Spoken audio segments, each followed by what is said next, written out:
Pteranodon. O Pteranodon é o pterossauro que todo mundo conhece e que quase todo mundo chama erroneamente de pterodáctilo, com envergadura de até 7 metros nos machos e aquela crista posterior longa e elegante que projetava para trás do crânio. Ele era um dos senhores do céu do Cretáceo Superior norte-americano, sobrevoando o mar da Niobara, um mar raso que cortava o continente ao meio em busca de peixes na superfície, sem dentes, sem garras funcionais nas asas, puro planador de longa distância, como um albatroz do tamanho de um carro. A crista do Pteranodon é o detalhe que mais intriga a paleontologia, e não pela forma, mas pela variação. Machos tinham cristas grandes e proeminentes, as fêmeas tinham cristas pequenas ou quase ausentes. Essa diferença sexual tão marcada aponta claramente para display. A crista servia para impressionar, reconhecer e competir dentro da própria espécie. Não era aerodinâmica, era termorregulação e comunicação visual em queratina e osso. Tapejara. A tapejara é um dos pterossauros brasileiros e chegou ao mundo científico com a crista que parece improvável mesmo pelos padrões de um grupo que não tinha limite de criatividade craniana. Uma crista semicircular, alta e proeminente projetando-se para cima e para trás do crânio, com ossos finos formando a estrutura e pele estendida entre eles em vida. A função era provavelmente múltipla: display sexual, reconhecimento de espécie e possivelmente termorregulação através da vascularização da pele da crista, o mesmo mecanismo que as orelhas dos elefantes usam para liberar calor. Descrito a partir de fósseis da formação Santana do Ceará, a tapejara tinha uma envergadura de cerca de 1,5 metro de comprimento, modesto para um pterossauro, e dentes na frente do focinho que sugerem uma dieta baseada em peixes ou frutos, dependendo do espécime e da interpretação. O nome tapejara vem do tupi e significa o ser de outras eras, ou o ser antigo, uma escolha que o paleontólogo Alexander Kellner fez em homenagem à origem brasileira do fóssil. Quetzalcoatlus. O Quetzalcoatlus é o maior animal voador que já existiu, e os números que descrevem esse animal são tão extremos que a paleontologia ainda debate como ele voava, ou se conseguia voar de todas as formas que o tamanho implica.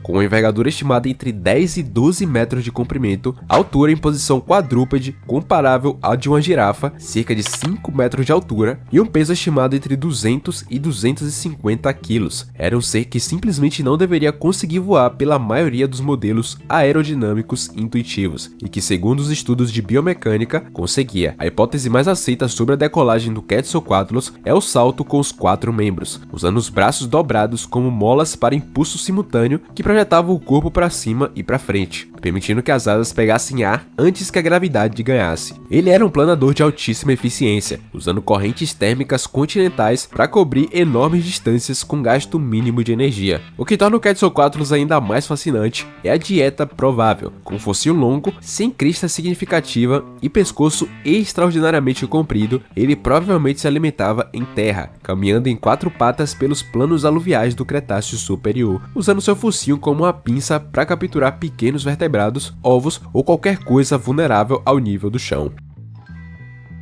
Hatzegopteryx. O Hatzegopteryx é o Quetzalcoatlus europeu e, em vários aspectos, é mais assustador. Descoberto na Romênia, em uma região que no Cretáceo Superior era um arquipélago de ilhas isoladas chamado de Ilha de Hatteg. Ele tinha uma envergadura comparável à de um Quetzalcoatlus, mas com uma diferença anatômica crucial. O pescoço era muito mais curto e robusto, onde o Quetzalcoatlus tinha um pescoço longo e delgado para forragear em terra. O Hatzegopteryx tinha um pescoço musculoso e resistente, construído para absorver impacto e aplicar força. Essa diferença muda a interpretação do comportamento completamente. Um pescoço robusto no astarquídeo gigante sugere que o Hatzegopteryx não estava forrageando delicadamente. Ele estava atacando presas com resistência, possivelmente os dinossauros anões que habitavam a ilha de Hatteg, onde o isolamento havia produzido versões menores de herbívoros que em outros continentes eram muito maiores. O maior predador daquela ilha não era um terópode, era um pterossauro que voava e caçava dinossauros. A ilha de Hatteg era um ecossistema invertido, sem grandes predadores terrestres. Os pterossauros ocuparam o nicho de topo. Pterodáctilo.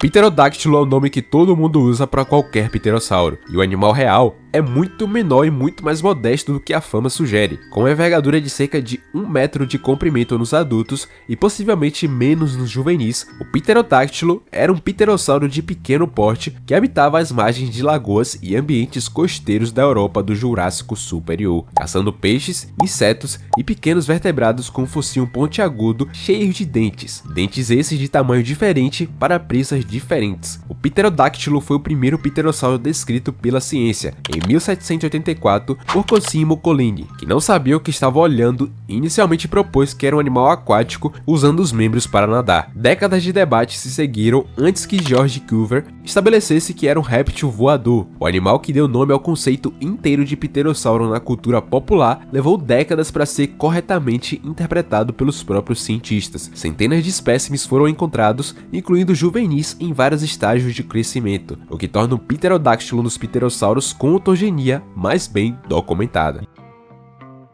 Dimorphodon.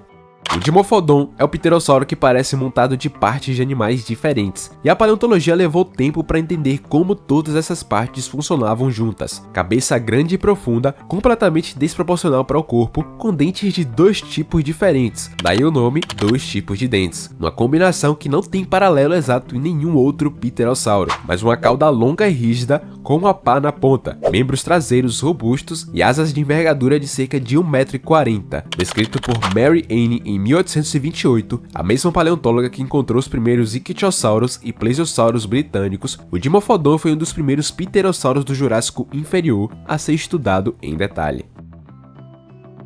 Tropeognathus.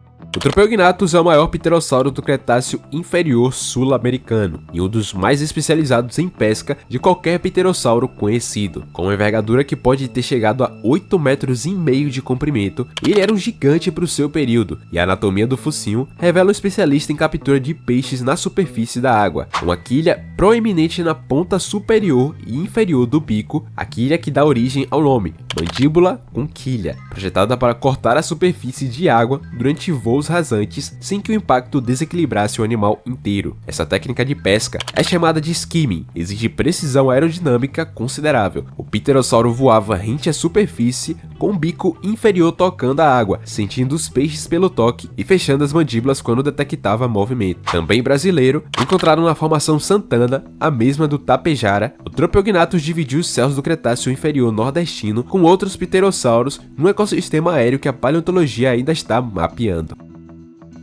Tupandactylus.